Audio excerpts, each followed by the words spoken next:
Isaiah 120. Va'im t'ma'anu umritem, cherev ta'uchulu, kipi Hashem diber. We're going to translate this vav here in a contrastive way. So, but if, and this is similar to how it's functioning in verse 19, you have a conditional clause here. If you refuse, and your im over here is going to also work for your second word, and if you are disobedient, a sword you will be eaten by. So you will be eaten by a sword. We'll come back to this in a moment. For the mouth of the Lord has spoken. Now, a couple things to notice here. I'll parse some words for you, and then we'll focus in on that middle word there. But the first thing I want you to see here is that you've got a PL imperfect to MP.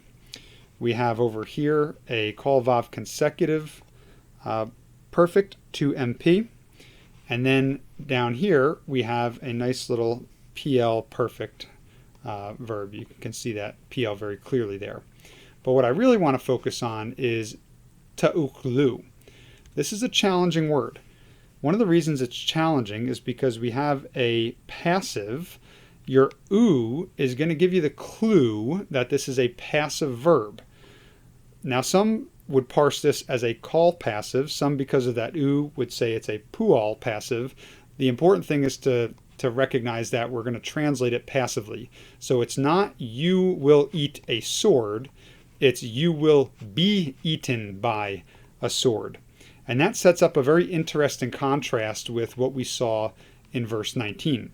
In verse 19, the conditional clause there was if you are willing and if you hear, you will eat the good of the land. That's an active verb. You will eat the good of the land.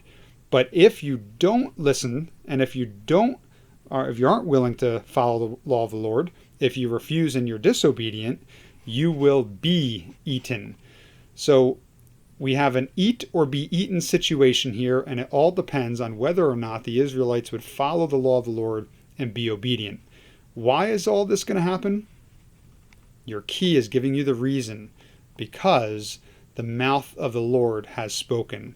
That's all the reason that you need. The sovereign God has spoken and said it would be so, and therefore it's either an eat or be eaten situation for the Israelites.